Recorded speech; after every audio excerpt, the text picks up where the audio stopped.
to my channel. I'm so glad that you're here. Thank you so much for taking this time, these few moments to spend with me. Welcome to this video. Before we dive in, you know what to do. If you haven't, subscribe, hit the notification bell, like, and share this video with someone you know is relating to the title of the video. Alright, so let's dive right in. Today, I wanted to talk about how to process when people mistreat you, and I'm coming at it from the angle of understanding that how people treat you, or whatever words they say to you, whatever actions they act towards you, is a reflection of who they are and not who you are.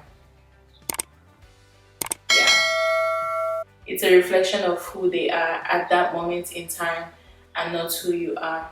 And I think for most of us, we learn growing up as children, maybe with statements like, you made me do this, or just like with not perfect parents, sometimes they have taught us, or they have trained us, or the society we live in has trained us to think, to believe that we are in control of other people's actions, that we're in control of how other people are or choose to show up in our lives, which is not true, because if that were the case, then that means you're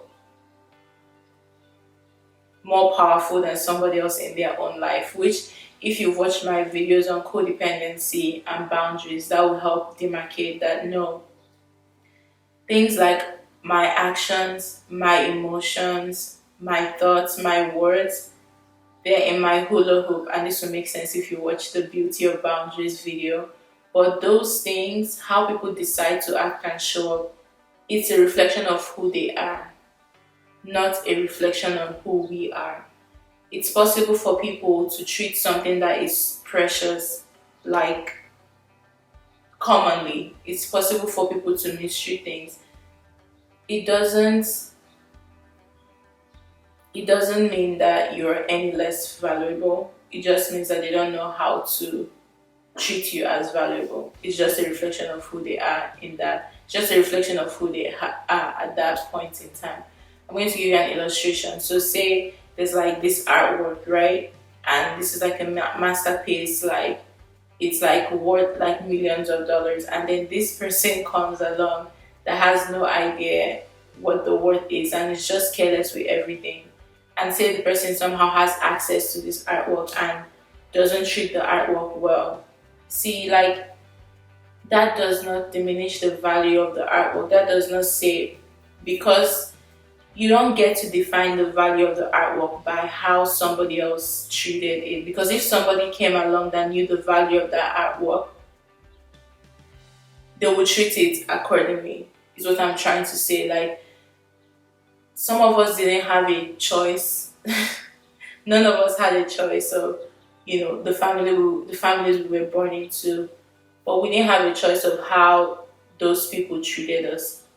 It might be like a family, like your biological family, or wherever you grew up. As children, we just absorb what is around us. We just learn to see ourselves the way other people see us, and some of those ways were tainted by their own insecurities and their own issues, and we kind of internalize them and make it about us. Because growing up, we go through a stage in childhood, like the egotistical stage, something like that, like where everything is about us. So for example, for me, like when my parents divorced and I couldn't see my mom, I decided to believe that she left because I wasn't enough. Which is like, we look back now and we're like, oh no, of course that doesn't make any sense, that there's so many other things going on. But I think we do that in our relationships sometimes. When someone doesn't treat us right, or when someone does something, we try to make it about us, because if we make it about us, then maybe somehow we can control it. But we can't control how other people choose to show up. We can't control how other people decide to treat us. We can control who we decide to let around us by when people show us who they are. If we decide that how they're deciding to show up is not like congruent with what we want in our lives, we can decide who is around us. But that initial part of people showing us who they are is all about them. It's all about them. In a single day, you can have somebody disrespect you, another person honor you and cherish you. You didn't change. It's those people. They're showing you a reflection of who they are at that point in time. And this is going to be so freeing. It has been so freeing for me to realize that no, my value and my worth and who I am doesn't get to shift based on other people and how they treat me. Like, that is steady, that is stable, and then other people come in and go out and they show you who they are.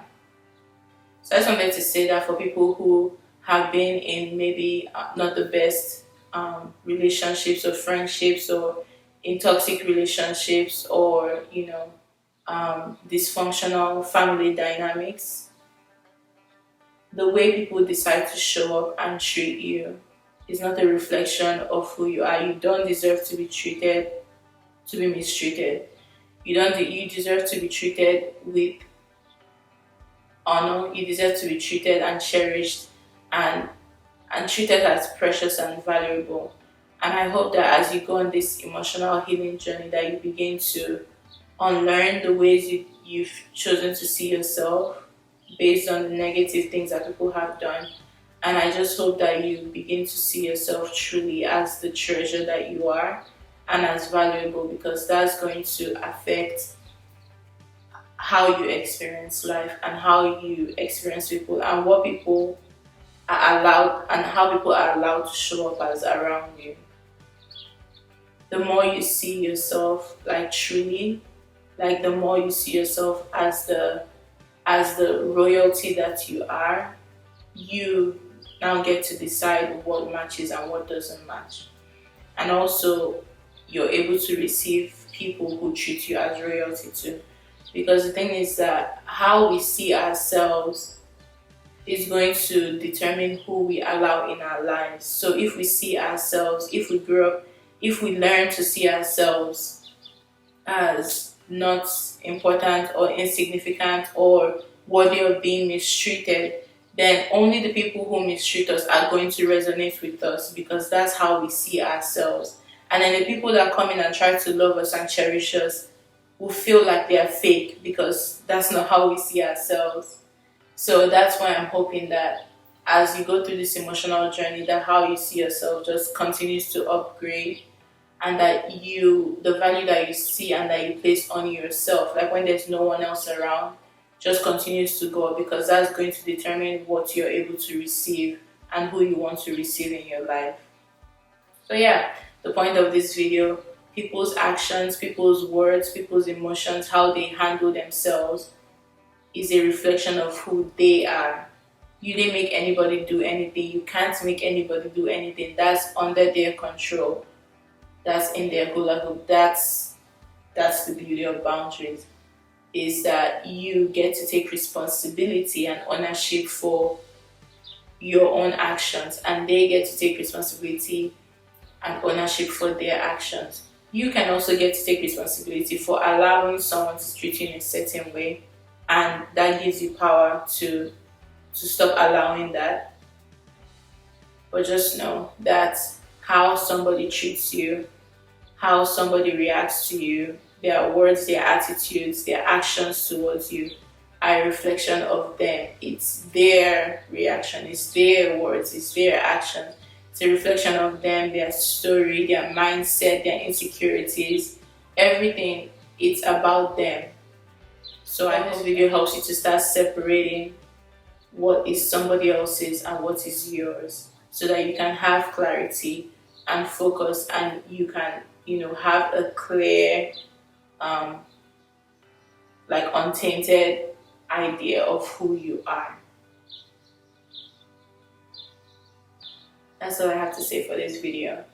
Yeah, I just hope that I hope this helps you to separate what is somebody else's junk and what is your stuff to deal with and work through and process, because without this separation, it's going to be very difficult to be able to move through your emotional healing, because you're going to try to be taking responsibility for somebody else's stuff, which I touched on in my video on codependency. And that's just too much work. Alright, that's all I have for this video. Don't forget to give it a thumbs up. Leave comments down below. What did it start for you? What perspective has this opened for you? What do you think about what I've said and what I've shared? Let me know what process this starts for you. How have you made other people's actions and behaviors towards you a reflection of yourself, make you feel like maybe you're not worthy, or how have you allowed that define who you are? And then what steps are you going to start taking in order to unlearn those things? And yeah, basically what I said. So I wish you the best.